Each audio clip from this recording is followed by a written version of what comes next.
Welcome back to What Arty Noobs with General Disturbance. We have a really great video for you today. This is a Panhard EBR 75FL10. It's the new French Tier 8 light wheeled vehicle.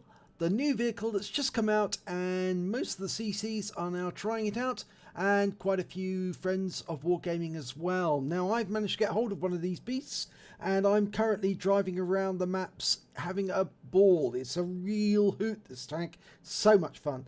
But this replay was sent in to me by Peter Cobb, 1998, of Philo. And it's a really good demonstration of what this tank is all about, how you actually play it. It's got a 75mm gun with 2 shots in an auto-loading magazine. It's got a turret much like the AMX, so like swivel turret, and can turn the turret very, very quickly. It's got 8 wheels. The 2 inner ones can lift up and it goes to cruise mode. It can go 80 kilometers an hour, but in standard mode it can circle an enemy tank at 60 kilometers an hour really, really quickly. And battle has commenced. Now we're on south spawn of Erlenberg, as you know, and it drives not very well at high speed. You can see that Peter was having a bit of trouble trying to control its direction, but he managed to get halted. You've got a little rev counter in your field of view. That's showing you your speed as you're driving along. That's very important because you may need to know exactly what you're doing and which mode you're in. And you can see he's moved up to the trees over on the west side of the map. Now it's got the ability to use what's called launch control. By that I mean what he can do is he can put the handbrake on with his space bar and then rev up his engine with his W key, and when he's ready release the space bar and the vehicle will take off and go to high speed in 2 seconds. And he's ready for that now. He's applied his handbrake, revving up his engine, and there he's off. And within 2 seconds he's at 80 kilometers an hour running away from those comets. Now he takes 1 round from the comet. They're trying to fire back at him. He's moving so quickly. And he's behind the ridgeline, so he's now safe. Now he's coming back. He's got 2 shots ready to shoot. He fires 1 into the comet. Fires the second one in, pulls back behind the ridgeline. One of those comets is still close. The other one's gone a little further away. Okay, there's another comet in the castle. He's looking at that, trying to look for the other comet. This is a hit and run machine, and you're about to see an example of how it can hit and run. He sets up his engine, goes to launch mode, full speed, off he goes, full speed away. He's found the comet and locks on and shoots it and kills it. That's how you do it. And he took around from the other comet into the body, but that's how you do it. You assassinate enemy tanks with this thing. You pick a target, you engage your high speed mode, cruise up to it before it knows what's happening, put a couple of rounds into it and disappear before he can fire back. It's not a scout. It's got very poor view range, 310 meters max, but with a good crew you can get that up to 400. Fires 1 round into the comet and second one. 1.75 seconds between each shot, 9.48 seconds for a reload of the clip. And he's reloaded, pulls back up again. He won't be spotted because it was a full 10 seconds before while he was down, while he was reloading, and the comet's not in sight. We know the other comet was killed, the one that was in the castle, because he's showing as one of the dead tanks, but we're still looking for that last comet. Somewhere over in those bushes, I think. That's where he was last seen.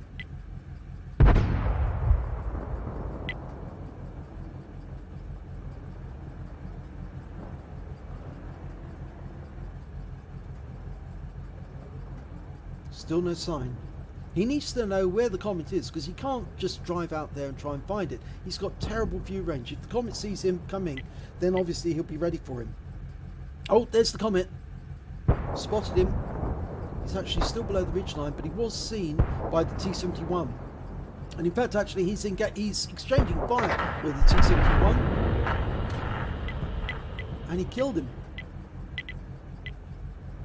And he pops up there. Oh, he's just taken a big hit from someone. Someone he got around into him. So he's on low hit points now. And he's a perfect target for another hit and run assassination. And somebody's asked for him to spot, but of course he's not a spotter, he's a killer. He accidentally fired a round there, so he's gone to reload straight away, and he's manoeuvring to try and get that reload in before he goes and attacks the Comet. The Hawk knows he's coming. Okay, now he's going into assassination mode. He's got his full speed up, goes around the corner, locks on, kills the Comet with one shot. He got a hit in the wheels, uses repair kit to repair, and pulls away before the Hawk can return fire. And the Hawk's been killed by the T-44. Now this is one of the reasons why you need 2 repair kits in this tank, but it's like carry 2, because if you get the wheels damaged, you need to repair them straight away, otherwise the vehicle is a simple duck. He dives into the water, but carries his speed through and gets out the other side. That's another great thing about this vehicle. If it carries a lot of speed into the water, it can get out the other side much quicker than a track vehicle. So you see, he got out the water, only 9 seconds still to remain, so he could have gone through a much deeper stretch of water. Okay, he's loaded HE because he's going to try and assassinate the Arty. That's his next task. Find and kill the Arty. And this is what I think this tank will be used for most. Okay, he's got round the back of the enemy and he found an FP207, but he fired at it and he missed it. Oh, he's behind a building. Okay, he's come up. He's loaded. So he gets one. Misses on the second round. He's going to have to come back and do it again. He's reloading. Turns very badly in cruise mode. Oh, he went into deep water there. He's going to have to drive back out again. But he can drive out slowly and puts the round in. Kills the FP207, but it's in cruise mode at the moment with the centre wheels lifted. It turns very badly. He's having to do 3-point turns to get out of there. If he lowered his wheels, the centre ones, by pressing X, he could actually turn a lot quicker. Of course, that slows him down. Because with the wheels down, he can do a maximum speed of 60 kilometers an hour. With the wheels up, he can do 80. And the enemy's definitely firing at him. He's looking for the last Arty, which is an M12, somewhere along here. Going along the edge of the map. There's the M12. Puts 1 in. 2, the M12's just fired. So he can't fire back. He's basically helpless now. And this is going to be the problem for most Arty. Oh, and he's been wiped out with the next round. If they get spotted by a Panhard, then unless they've already got a round ready, they're not going to be able to do much to defend themselves. He sees the Scorpion, aims, misses on the first shot, gets the second one in, falls back behind the ridgeline before he can return fire, reloading, and the Scorpion's killed. So he's off again, and he's reloading the heat round now. The next target is a VK-4502. It's the last enemy heavy. There he is. Okay, it's loaded. Heat rounds. 1 in. 2 in. Moves closer, reloads. 10 seconds is nothing really. You can get it down to about 9.48 with a good crew. Cheats Cob's got a good crew. 1 in. Another in. You see he's gradually whittling away the health of this VK, and there's nothing the VK can do. And once he's in standard mode, he can run rings around this VK. Puts another couple of rounds in. The VK is absolutely helpless. He can't turn his turret fast enough, and you see Peter Cobb just drove straight in front of him, and he couldn't do a thing. Fires another couple of rounds in, but one of them misses. Or rather, it didn't go through. Reloading. He's ready. 1 in. And the enemy's dead. He's won. That's the last enemy. It is absolutely massive fun, this tank. Let's have a look at the end of battle stats. And it was an ace tanker for Peter Cobb of Philo in the Panhard EBR 75 FL10. He managed to get a fire for effect for dealing more damage than the hit points of his own vehicle, a fighter badge for getting at least 4 kills, he got 4 exactly, a master gunner for getting 5 armor penetrating hits in a row, a duelist for taking down 2 enemies who did damage to him during the battle, those were both the Comets I think, and he also got a bruiser medal for getting at least 5 critical hits. He got 12 in total from the HE rounds he used. He got a Pascucci's medal because he took out both of the enemy Arty, the FV207 and the M12. And we don't know how much win 8 it was, but it was certainly very, very high because he did appear very high on the tables. Let's have a look at team scores.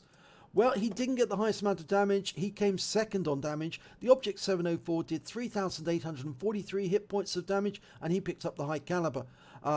Peter Cobb managed to get 3,390, not that far behind.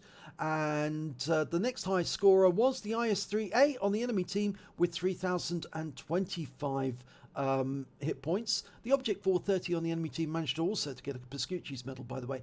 When it came to kills, it was definitely the Panhard that managed to get the most. He got 4 kills for Peter. Then we've got 3 kills by the MX M451 and 3 kills by the Object 430 with his Pascucci's. When it came to base XP, again, Peter Cobb scored highly on that. 1,346 from his damage. The AMX M451 managed to get 986, and the M445 did 699. So you can see it's an absolute monster of a tank in terms of earning huge amounts of damage and being very, very nasty towards the enemy. But it's basically a hit and run machine. Let's have a look at the detail report, see how he got on. 30 shots fired, 24 direct hits, 19 penetrations. This gun is very good at penetrating the enemy, and it can do decent damage with every shot it fires.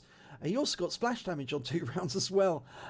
He did damage total 3,390, but 250 hit points of that was at more than 300 meters. And I think at least one of those shots might have been on the Scorpion, and the other one might have been on the VK.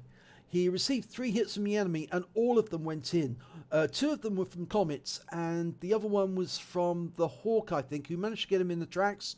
I think it was the Hawk. It may have been somebody else, or it could have been the GW Panther, actually. But he did get 1 hit in the tracks, and of course that made his wheels wonky. He had to use his repair kit, because otherwise he would have slowed down so much the enemy would have been easily to kill him. He spotted 5 enemy vehicles during that battle. Got damaged 6 of the enemy, killed 4 of them, and did damage assistance of 614 hit points. On a premium account, he earned 101,475 credits. Even if he hadn't had a premium account, he still would have earned 67,650.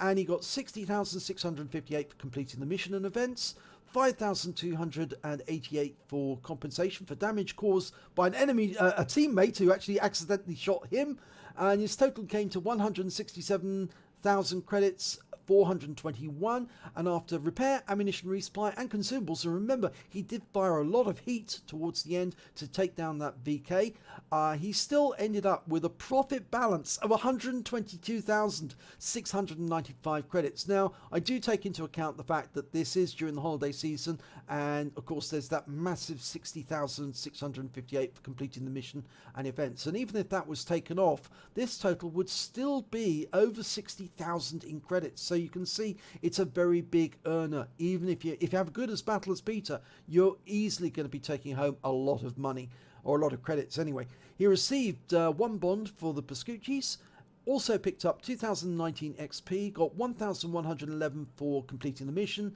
and 202 XP because this is a premium vehicle, so he took away 3,332 experience points in total. So what do I think? I've actually got one of these beasts, and I've been having a hell of a lot of fun with it. It is really, really fun indeed. But the major problem is that you're tempted to rush into the enemy lines, find all the enemy, get a scout medal, but you get wiped out straight away because everybody shoots at you. You're the new tank on the block, and they all want your skin.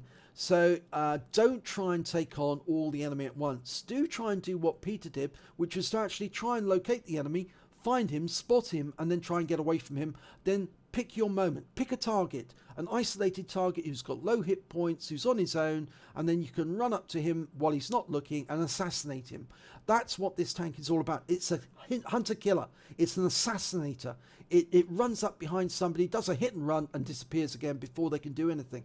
And in fact, actually, I can tell you, I've actually done that to a Scorpion G who was looking the other way. I zoomed up behind him, shot him in the back, 2 rounds, he was dead. I ran off and then did some mayhem somewhere else. This tank is absolutely great at doing hit and runs. It's terrible at spotting. 310 meters view range is your maximum. You're going to have to use recon skill and BIA and vents and maybe even a premium consumable to beef up your view range. You can only fit coated optics, you can't fit binos, so the maximum you're going to be able to get it up to is just over 400 meters at max if you're lucky. Mine is a lot lower than that because I don't use premium consumables, but I do use an upgraded suspension vents because obviously this thing does bounce around a lot, and I also do have a very good crew in it, and obviously that improves my view range. But treat it as an assassin.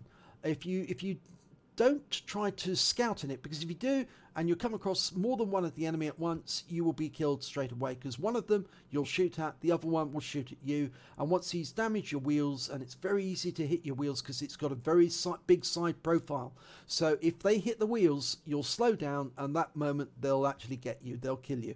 So what you want to do is carry more than one repair kit so you can get away if you do get hit, and you only want to go after targets you know you can assassinate. So rush up on a target where he can't see you coming, and then you can get in there quickly, put a couple of rounds into him and dash away before he can do anything in response. And it works fine like that. I would say don't use the launch control too much, because if you do, maximum you'll get is 3 launches before it damages the engine. If you use a repair kit, then obviously it will repair the engine and you can get 3 more launches, but 3 launches is what you're effectively limited to, and you only really need the launch control if you want to get away from the enemy quickly. If you're spotting in a bush somewhere and the enemy suddenly comes up on you and you didn't see them coming, you can rev up your engine, apply your handbrake, rev up your engine, release your handbrake and shoot away from them very quickly, just like Peter Cobb did from those comets. And then you're less likely to get killed by them because you'll be fast away from them before they've responded. But don't use the launch control as standard, because if you do, you are wasting an opportunity to get away from the enemy fast. And do engage standard mode when you're trying to turn around a sharp corner, because if you do engage it, it does take about a second or so for it to engage, but once you've engaged it, you can turn a corner much sharper. With the cruise mode engaged at 80 kilometers an hour, you turn very badly indeed, and you'll skid around corners at high speed, but you really won't have that much in the way of control, and you might skid out of control because it's basically the thing's just driving on its tires, not on those gripped wheels in the center.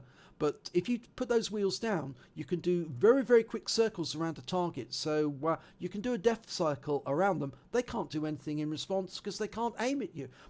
As quickly as they turn their turret to aim at you, you've disappeared from them. You've dashed off, or you've just keep circling them, pumping rounds into them, and there's virtually nothing they can do, as that 4502 found out during that battle. So this thing is great fun. I'm sure Wargaming are going to sell an absolute ton of them. I'm certainly going to buy one, I know that for sure. And I'm going to have a whole lot of fun over the next week as I try this out. I will be putting up more videos, hopefully some of my own. And I know some other people will be sending videos in to me. So you'll get to see this thing in action a bit more. But I thoroughly recommend it. Now, as for it being an Arty killer, well, you just saw it kill 2 Artys very easily. It can only really do it if it can get behind the enemy lines. And the big problem for the Panhard is that it's going to find it very difficult to get behind enemy lines because the enemy are going to be looking for it. They'll see it in the tank list at the start of the game. They'll watch out for it. If they see it, they'll shoot it to get the kill. If they don't see it, obviously it will get behind enemy lines. It will find the Arty, although it will have to hunt through all the bushes to find you, but it will find you, and when it does find you, it will either kill you or it will highlight you for the enemy Arty, and then you'll be dead that way. But I've already heard reports of What Arty Noobs members who've been killed by one of these in their Arty. In fact, actually, it wasn't in an Arty, they were in a TD. And there was nothing they could do. Absolutely nothing. The little EBR just went into death circle mode and just spun around them at high speed until they were dead.